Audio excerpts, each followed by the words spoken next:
Welcome to my channel. This is Magic Storytime Audiobooks, where stories come alive. Don't forget to like, comment, and subscribe to join the adventure. Chapter 40. We was feeling pretty good after breakfast, and took the canoe and went over the river a-fishin' with a lunch, and had a good time, and took a look at the raft and found her all right, and got home late to supper, and found them in such a sweat and worry they didn't know which end they was standing on, and made us go right off to bed the minute we was done supper, and wouldn't tell us what the trouble was, and never let on a word about the new letter, but didn't need to because we knowed as much about it as anybody did. And as soon as we was half upstairs and her back was turned, we slid for the cellar cupboard and loaded up a good lunch and took it up to our room and went to bed and got up about 11:30, and Tom put on Aunt Sally's dress that he stole and was going to start with the lunch, but says, "Where's the butter?" "I laid out a hunk of it," I says, "on a piece of a corn pone." "Well, you left it laid out then, it ain't here." "We can get along without it," I says. "We can get along with it, too," he says. "Just you slide down cellar and fetch it, and then mosey right down the lightning rod and come along. I'll go and stuff the straw into Jim's clothes to represent his mother in disguise, and be ready to baa like a sheep and shove soon as you get there." So out he went, and down cellar went I. The hunk of butter, big as a person's fist, was where I had left it, so I took up the slab of corn pone with it on, and blowed out my light, and started upstairs very stealthy, and got up to the main floor all right, but here comes Aunt Sally with a candle, and I clapped the truck in my hat, and clapped my hat on my head, and the next second she see me, and she says, "You been down cellar?" "Yes'm." "What you been doing down there?" "Nothin'." "Nothin'?" "No'm." "Well, then what possessed you to go down there this time of night?"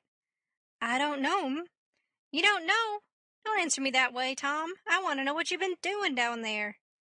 "I ain't been doing a single thing, Aunt Sally. I hope to gracious if I have." I reckon she'd let me go now, and as a general thing she would, but I suppose there were so many strange things going on she was just in a sweat about every little thing that warn't yardstick straight. So she says, very decided, "You just march into that settin' room and stay there till I come. You been up to something you no business to, and I lay I'll find out what it is before I'm done with you." So she went away as I opened the door and walked into the settin' room. My, but there was a crowd there. 15 farmers, and every one of them had a gun. I was most powerful sick, and slunk to a chair and set down. They was sitting around, some of them talking a little, in a low voice, and all of them fidgety and uneasy, but trying to look like they warn't, but I knowed they was, 'cause they was always taking off their hats and putting them on and scratching their heads and changing their seats and fumbling with their buttons. I warn't easy myself, but I didn't take my hat off all the same.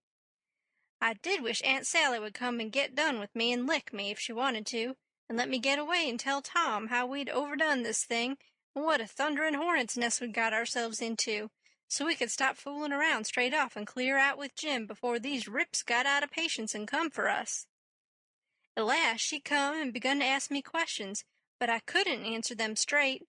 I didn't know which end of me was up, 'cause these men was in such a fidget now that some of them was wanting to start right now and lay for them desperadoes, and saying it warn't but a few minutes to midnight, and others was trying to get them to hold on and wait for the sheep signal, and here was Auntie pegging away at the questions, and me a shaking all over and ready to sink down in my tracks, I was that scared, and the place getting hotter and hotter, and the butter beginning to melt and run down my neck and behind my ears, and pretty soon when one of them says, "I'm for going and getting in the cabin first, and right now, and catching them when they come," I most dropped, and a streak of butter come a-trickling down my forehead, and Aunt Sally she sees it, and turns white as a sheet, and says, "For the land's sake, what is the matter with the child? He's got the brain fever as sure as you're born, and they're oozing out." And everybody runs to see, and she snatches off my hat, and out comes the bread and what was left of the butter, and she grabbed me and hugged me and says, "Oh, what a turn you did give me, and how glad and grateful I am it ain't no worse, for luck's against us, and it never rains but it pours, and when I see that truck I thought we'd lost you, for I knowed by the color and all it was just like your brains would be if— Dear, why didn't you tell me that was what you'd been down there for? I wouldn't have cared. Now clear out to bed and don't let me see no more of you till morning. I was upstairs in a second, and down the lightning rod in another one, and shinning through the dark for the lean-to. I couldn't hardly get my words out, I was so anxious, but I told Tom as quick as I could we must jump for it now, and not a minute to lose. The house full of men yonder, with guns. His eyes just blazed, and he says, "No! Is that so? Ain't it bully? Why, Huck, if I was to do it over again, I bet I could fetch 200. If we could put it off till— Hurry, hurry, I says. Where's Jim? Right at your elbow. If you reach out your arm, you can touch him. He's dressed and everything's ready. Now we'll slide out and give the sheep signal." But then we heard the tramp of men come into the door, and heard them begin to fumble with the padlock, and heard a man say, "I told you we'd be too soon. They haven't come. The door's locked. Here, I'll lock some of you into the cabin, and you lay for 'em in the dark, and kill 'em when they come, and the rest scatter round a piece and listen if you can hear 'em coming." So in they come, but couldn't see us in the dark, and most tried on us whilst we was hustling to get under the bed. But we got under all right and out through the hole, swift but soft. Jim first, me next, and Tom last, which was according to Tom's orders. Now we was in the lean-to, and heard trampin's close by outside, so we crept to the door, and Tom stopped us there and put his eye to the crack, but couldn't make out nothin', it was so dark, and whispered and said he would listen for the steps to get further, and when he nudged us Jim must slide out first and him last. So he set his ear to the crack and listened and listened and listened, and the steps a-scraping around out there all the time, and at last he nudged us, and we slid out and stooped down, not breathing, and not making the least noise, and slipped stealthy towards the fence in Injun file, and got to it all right, and me and Jim over it, but Tom's britches catched fast on a splinter on the top rail, and then he hear the steps coming, so he had to pull loose, which snapped the splinter and made a noise, and as he dropped in our tracks and started, somebody sings out, "Who's that? Answer, or I'll shoot." But we didn't answer. We just unfurled our heels and shoved. Then there was a rush, and a bang, bang, bang, and the bullets fairly whizzed around us. We heard them sing out, "Here they are! They broke for the river! After 'em, boys, and turn loose the dogs!" So here they come, full tilt. We could hear them because they wore boots and yelled, but we didn't wear no boots and didn't yell. We was in the path to the mill, and when they got pretty close on to us we dodged into the bush and let them go by, and then dropped in behind them. They'd had all the dogs shut up so they wouldn't scare off the robbers.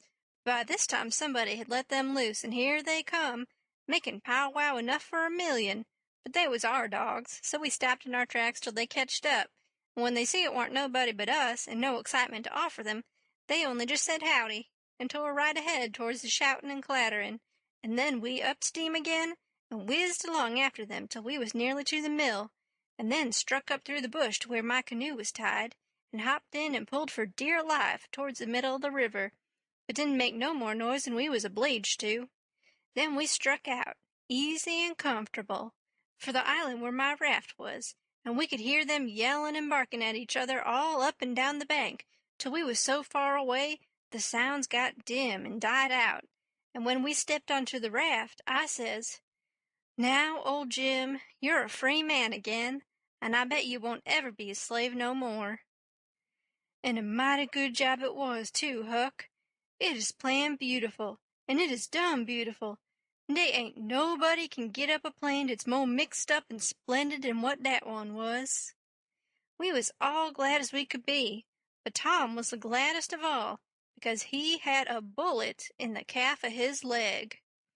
When me and Jim heard that, we didn't feel so brash as what we did before. It was hurting him considerable and bleeding, so we laid him in the wigwam and tore up one of the Duke's shirts for to bandage him. But he says, "Gimme the rags. I can do it myself.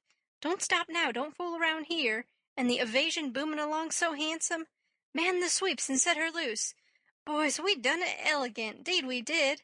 I wish we'd 'a' had the handling of Louis XVI. There wouldn't been a no son of St. Louis ascend to heaven, wrote down in his biography. No, sir, we'd have whooped him over the border. That's what we'd have done with him, and done it just as slick as nothing at all, too. Man the sweeps! Man the sweeps! But me and Jim was consultin' and thinkin', and after we'd thought a minute, I says, "Say it, Jim." So he says, "Well, den dis is de way it looked to me, Huck. If it was him dat is being set free, one of de boys was to get shot, would he say, 'Go on and save me, never mind by de doctor for to save dis one'? Is dat like Mars Tom Sawyer? Would he say dat? You bet he wouldn't. Well, den is Jim gwine to say it? No, suh. I don't budge a step outen dis place dout a doctor, not if it's 40 year." I knowed he was white inside, and I reckoned he'd say what he did say, so it was all right now, and I told Tom I was a-goin' for a doctor. He raised considerable row about it, but me and Jim stuck to it and wouldn't budge, so he was for crawlin' out and settin' the raft loose himself, but we wouldn't let him. Then he gives us a piece of his mind, but it didn't do no good. So when he sees me gettin' the canoe ready, he says, "Well, then, if you're bound to go, I'll tell you the way to do when you get to the village. Shut the door and blindfold the doctor tight and fast, and make him swear to be silent as the grave, and put a purse full of gold in his hand, and then take and lead him all around the back alleys and everywheres in the dark, and then fetch him here in the canoe in a roundabout way amongst the islands, and search him and take his chalk away from him, and don't give it back to him until you get him back to the village, or else he will chalk this raft so he can find it again. It's the way they all do." So I said I would, and left, and Jim was to hide in the woods when he sees the doctor comin' till he was gone again. Thank you so much for watching.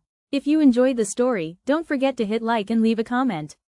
And of course, subscribe to Magic Storytime Audiobooks for more magical adventures.